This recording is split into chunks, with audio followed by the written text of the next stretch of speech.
In villages where screens were rare, cricket was just a distant sound. So we brought the game everyone loves, from Mumbai to Delhi and beyond. One win made it possible. Cheers, dreams, and cricket under open skies. One game, one joy, one win. सोचो आप Hollywood के सबसे talented actor हैं। Public, critics, हर कोई आपकी तारीफ करता है, लेकिन ऑस्कर कमेटी हर बार आपको नॉमिनेट करके भूल जाती है। बुरा लगा ना? पर लियोनार्डो डिकैप्रियो के साथ ये बार बार हुआ। एक ऐसा एक्टर जिसने बचपन से रिजेक्शंस को च्युइंगम की तरह चबाया, जिसने हॉलीवुड को वर्ल्ड क्लास परफॉर्मेंसेस दी, फिर भी उन लोगों को उसका असली टैलेंट समझने में 22 साल लग गए। ये कहानी है उस जिद्दी इंसान की जिसको हर बार रेड कारपेट पे नॉकआउट पंच मारा गया। ये कहानी है लियोनार्डो डिकैप्रियो की।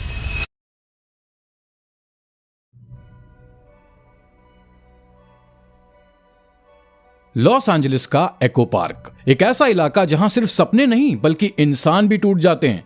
लियो का बचपन इसी एको पार्क के टफ माहौल में गुजरा, जहां ड्रग्स, क्राइम और गैंग वायलेंस रोज की बात थी। ऐसे एनवायरनमेंट में कोई भी बच्चा आसानी से बिगड़ सकता है, लेकिन लियो बचपन से ही सबसे अलग थे। जब बाकी बच्चे वीडियो गेम्स में उलझे हुए थे तो लियो अपने कमरे में डायलॉग्स प्रैक्टिस करते थे। अब अक्सर पेरेंट्स ऐसी हरकतों को बचपना समझ के इग्नोर कर देते हैं, लेकिन लियो की मदर इरमलिन ने ऐसा नहीं किया। उन्होंने ठान लिया कि वो अपने बेटे के सपने को पूरा करेंगी और वो लियो को ऑडिशंस के लिए खुद ले जाने लगी। एक ऑडिशन के बाद दूसरा, दूसरे के बाद तीसरा, और हर बार एक ही बात सुनने को मिलती थी, sorry kid, you are not what we are looking for. ऐसे में इरमलिन ने लियो का हौसला कभी कम नहीं होने दिया। धीरे धीरे कॉन्फिडेंस बढ़ता गया और छोटे मोटे टीवी रोल्स मिलने लगे। लेकिन असली जंग तो तब शुरू हुई जब लियो ने मूवीज के लिए ऑडिशन देना शुरू किया, जहां उनका सबसे बड़ा दुश्मन उनका खुद का नाम बन गया। कई बार लियो को सिर्फ उनके नाम की वजह से रिजेक्ट कर दिया जाता था। यहाँ तक उनके एजेंट्स ने भी सजेस्ट किया था कि वो अपना नाम चेंज करके लेनी विलियम्स रख लें,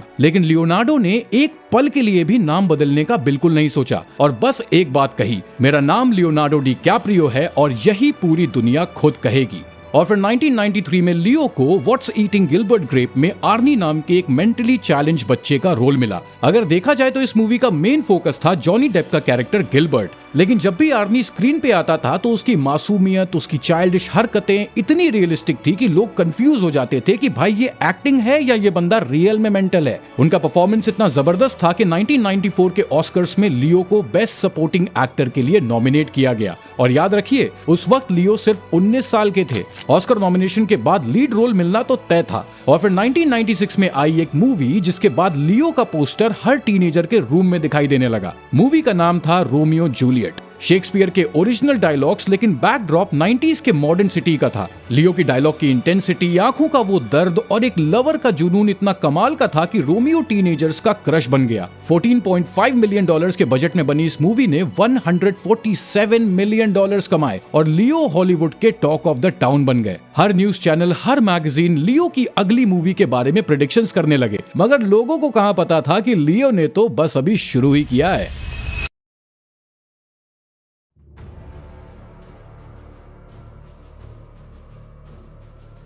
1995 में डायरेक्टर जेम्स कैमरॉन के दिमाग में टाइटैनिक बनाने का प्लान सूझा। मूवी का बजट भी $200 मिलियन का था, which made Titanic the most expensive project of the 90s। मगर सबसे बड़ा सवाल था कि जैक डॉसन का रोल किसे दिया जाए। इमेजिन करो, उस वक्त हॉलीवुड में टॉम क्रूज, मैथ्यू मैककॉनहे और क्रिस्टियन बेल जैसे बड़े स्टार्स भी इस रोल को करना चाहते थे, मगर बात नहीं बनी। तभी जेम्स के माइंड में लियोनार्डो डिकैप्रियो का नाम आया, लेकिन जब लियो ने स्क्रिप्ट पढ़ी तो उनका सीधा जवाब था नो। अब आप सोचोगे कि मना क्यों किया? दरअसल लियो फोकस करना चाहते थे सीरियस रोल्स पे, मगर टाइटैनिक उनको एक और चॉकलेट बॉय बना देता। ऐसे में जेम्स कैमरॉन ने लियोनार्डो को कन्विंस किया कि भाई एक बार स्टूडियो आके एक ऑडिशन दे के तो देखो। और जब लियोनार्डो ने स्टूडियो आके केट के साथ जैक की लाइंस पढ़ी तो जेम्स का चेहरा खिल गया और वो तुरंत बोले, this kid is Jack Dawson. And 1997 में जब टाइटैनिक रिलीज हुई तो इस मूवी ने दुनिया भर के थिएटर्स में आग लगा दी। लियोनार्डो ने जैक को एक मस्त मौला आर्टिस्ट के रूप में दिखाया, जो गरीब जरूर था लेकिन उसके जज्बात अमीर थे। उसके चेहरे पे जुनून था और जब वो रोज को देख के स्माइल करता था तो ऑडियंस की धड़कनें रुक जाती थी। केट विंसलेट के साथ लियो की केमिस्ट्री इतनी जबरदस्त थी कि लोगों को लगने लगा कि ये दोनों तो रियल लाइफ कपल हैं। हालांकि ऐसा कुछ भी नहीं था, उनकी दोस्ती कैमरे के पीछे भी उतनी ही प्योर थी जितनी स्क्रीन पे थी, और वो दोस्ती आज भी चल रही है। और टाइटैनिक के उस आइकॉनिक पोज को कैसे भूल सकते हैं? ये दुनिया का सबसे ज्यादा रिक्रिएटेड पोज बन गया। शादियों में, बर्थडेज में, बीच पे, पहाड़ों पे, हर जगह लोग टाइटैनिक वाला पोज बना के खड़े हो जाते। टाइटैनिक का वर्ल्ड वाइड कलेक्शन था $2 बिलियन। जी हाँ, बिलियंस, और वो भी 1997 में। ये पहली फिल्म बनी जिसने $1 बिलियन का रिकॉर्ड तोड़ दिया और 1997 से लेकर 2009 तक दुनिया की सबसे ज्यादा कमाने वाली मूवी बनी रही। टाइटैनिक के बाद दुनिया लियो को सिर्फ एक रोमांटिक हीरो के फ्रेम में ही देखना चाहती थी, लेकिन लियो का दिमाग तो किसी और ही ऑर्बिट में घूम रहा था और यहीं से शुरू होती है उसके सीरियस रोल्स के लिए वो दीवानगी जिसने उसे एक एक्टिंग लेजेंड बना दिया।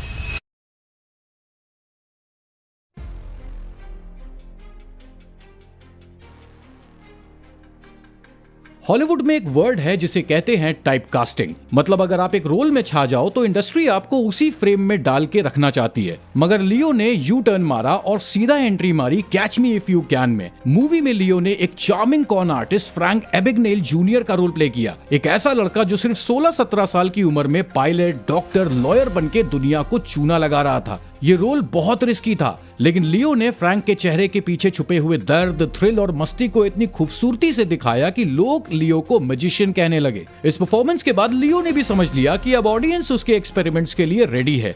इसके बाद उन्होंने लेजेंडरी डायरेक्टर मार्टिन स्कॉर्सेसी के साथ हाथ मिलाया और 2002 में रिलीज हुई गैंग्स ऑफ न्यूयॉर्क। इस मूवी में लियो ने एम्स्टरडैम वैलन का रोल प्ले किया, एक ऐसा लड़का जिसके फादर उसके सामने ही मार दिए गए और अब उसके दिल में सिर्फ एक ही चीज है, बदला। हालांकि मूवी में डेनियल डे लुइस की मॉन्स्टरस एक्टिंग ने सबको ओवरशैडो कर दिया था, मगर फिर भी लियो अपने रोल में अलग ही शाइन कर रहे थे। स्कॉर्सेसी ने लियो को फुल फ्रीडम दिया और लियो भी ब्लाइंडली उनके विजन में भरोसा करने लगे। इसके बाद लियो ने एपियन वे प्रोडक्शंस नाम की एक प्रोडक्शन कंपनी शुरू करी और स्कॉर्सेसी के साथ हाथ मिला के हॉलीवुड को एक से बढ़कर एक जेम्स दिए, जैसे कि the aviator, the departed, shutter island and wolf of wall street. इन सारी मूवीज में लियो के रोल्स जितने कंट्रोवर्शियल थे उतने ही डीपली लेयर्ड भी थे, लेकिन जितनी तालियां बज रही थी उतना ही एक सवाल ऑडियंस के दिमाग में खटक रहा था कि भाई इतनी एक्सेप्शनल परफॉर्मेंसेस दे डाली लेकिन लियो को अभी तक ऑस्कर क्यों नहीं मिला। आइए इस मुद्दे को मूवी बाय मूवी समझते हैं। तो सबसे पहले लियो को ऑस्कर नॉमिनेशन मिला था 1994 में, जब वो सिर्फ 19 साल के थे।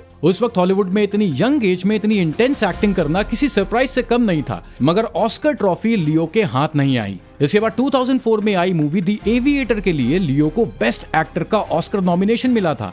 उन्होंने हार्वर्ड ह्यू के ऑब्सेसिव कंपल्सिव डिसऑर्डर को इतनी रियलिस्टिक तरीके से पोर्ट्रे किया था कि मेंटल हेल्थ एक्सपर्ट्स भी हैरान थे, पर ट्रॉफी ले गए जेमी फॉक्स। इसके बाद 2006 में आई ब्लड डायमंड, जिसमें लियो ने अफ्रीका के डायमंड माफिया डैनी आर्चर का रोल प्ले किया। रोल बहुत शानदार था और एक बार फिर से उन्हें ऑस्कर में नॉमिनेशन मिला, पर अवार्ड चला गया फॉरेस्ट व्हाइटेकर को for the last king of Scotland. इतने सेटबैक्स के बाद भी लियो कभी भी डिसअपॉइंट नहीं हुए और हर मूवी में अपनी एक्टिंग को एक अलग ही लेवल पे ले गए। फिर चाहे वो शटर आइलैंड का यूएस मार्शल टेडी डेनियल्स का रोल हो, या फिर इंसेप्शन के सपनों का चोर कॉप, या फिर द ग्रेट गैट्सबी का हाई प्रोफाइल क्रिमिनल जे गैट्सबी।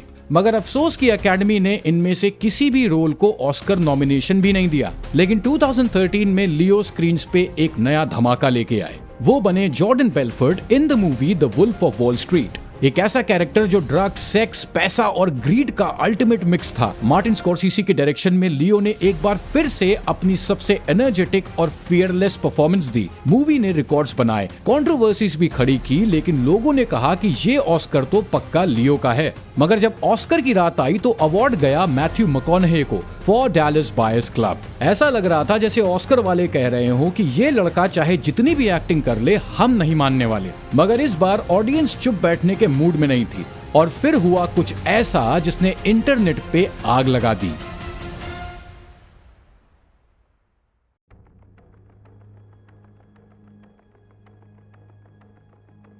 बहुत दर्द होता है यार जब आप टैलेंटेड हो लेकिन दुनिया आपके टैलेंट को इग्नोर करे, और लियोनार्डो डिकैप्रियो ने यह दर्द गहराई से महसूस किया। फिर क्या, इंटरनेट का पेशेंस टूट गया। ट्विटर पे get Leo and Oscar trend करने लगा और मेम्स की तो एक सुनामी सी आ गई। पर उन मेम्स के पीछे एक सवाल छुपा था, आखिर लियोनार्डो को ऑस्कर मिलता क्यों नहीं है? तो देखो भाई, अकेडमी का एक सिंपल फंडा है, तुम जितना ज्यादा दुखी दिखोगे उतना ज्यादा ऑस्कर तुम्हारा। मगर लियो की सबसे बड़ी गलती थी कि वो रियल लाइफ में भी कूल थे और स्क्रीन पे भी क्लासी दिखते थे। अब ऑस्कर सिर्फ एक्टिंग से नहीं मिलता, इसके पीछे नेटवर्किंग, लॉबिंग, इवेंट्स, इंटरव्यूज, पूरी मार्केटिंग होती है। मगर लियो को इन सब चीजों में कभी कोई इंटरेस्ट नहीं रहा। वो सिर्फ एक्टिंग करते थे और बैटमैन की तरह हवा में गायब हो जाते थे। और सबसे बड़ा रीजन था back to back anti hero roles. Django Unchained जैसी मूवी का sadistic racist, the Wolf of wall Street का ड्रग एडिक्ट स्टॉक ब्रोकर, या फिर द डिपार्टेड का करप्ट कॉप। ये सारे roles acting point of view से तो मास्टरपीस थे, but moral point of view से आइडियल नहीं थे।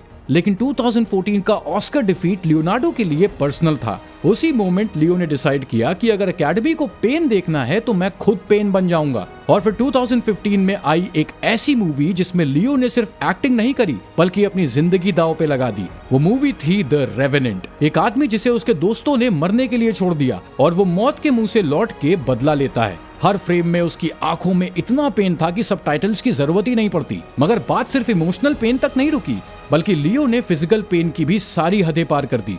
मूवी में एक सीन है जिसमें लियो को एक फेक लिवर खाना था। इसमें लियो ने कहा कि फेक लिवर से असली स्ट्रगल नहीं समझ में आएगा, और फिर कैमरे के सामने एक वेजिटेरियन होते हुए उन्होंने असली बाइसन का कच्चा लिवर चबा लिया। यहाँ तक कि लियो -25 डिग्री सेल्सियस में बिना किसी बॉडी डबल के कनाडा के फ्रोजन रिवर में घुस गए। अब अगर गौर से देखो तो इस मूवी में पेन था, एक रिडेम्पशन स्टोरी थी, और इस बार लियो का कैरेक्टर एंटी हीरो नहीं था, जिसकी वजह से उन्हें ऑस्कर नॉमिनेशन मिला। और फिर आई 2016 की ऑस्कर नाइट, और फाइनली फैंस को वो गोल्डन वर्ड सुनाई दिए जिसके लिए वो कई सालों से तड़प रहे थे।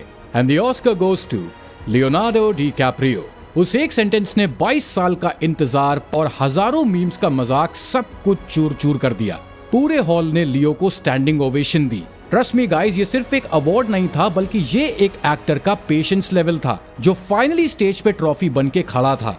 अब किसी और एक्टर के लिए ये मोमेंट करियर का पीक होता, पर लियोनार्डो के लिए ये सिर्फ एक चेक पॉइंट था। वो बिल्कुल भी नहीं रुके और 2019 में Leo once upon a time in Hollywood में दिखाई दिए। मूवी में लियो ने 60s के एक स्ट्रगलिंग एक्टर का रोल किया जो अपने काम से प्यार करता है पर दुनिया उसे इग्नोर करती है। हालांकि लियो को इस मूवी के लिए भी ऑस्कर नॉमिनेशन मिला था, पर वो जीत नहीं पाए। और मुझे तो नहीं लगता कि लियो को अब इस बात से बिल्कुल भी चिंता होनी चाहिए, क्योंकि अब वो एक ऐसे आर्टिस्ट बन चुके हैं जो सिर्फ ट्रॉफी के लिए नहीं बल्कि लेगेसी के लिए जी रहे हैं। लियोनार्डो ने दुनिया को ये दिखा दिया कि ग्रेटनेस भले ही स्लो होती है पर परमानेंट होती है। इसलिए मेरे यारो, अगर आपके सपने लेट हो रहे हैं तो घबराना बिल्कुल भी मत, क्योंकि डिले का मतलब फेलियर नहीं होता, बल्कि डिले का मतलब होता है कि आपका मूवमेंट उस लेवल का होगा जो दुनिया कभी भूल नहीं पाएगी। So don't you give up on your dreams. आपका लियोनार्डो डिकैप्रियो की कहानी के बारे में क्या कहना है हमें कमेंट्स में जरूर बताइएगा। और अगर आपको हमारा काम पसंद आया हो तो यारो ठोक दो वो सब्सक्राइब बटन, क्योंकि हम आपके लिए ऐसी मोटिवेटिंग स्टोरीज लाते रहेंगे। तो मिलेंगे आपसे अगले वीडियो में एक नई स्टोरी के साथ। तब तक अपना ख्याल रखें, स्वस्थ रहें, मस्त रहें। This is captain Parshu signing of.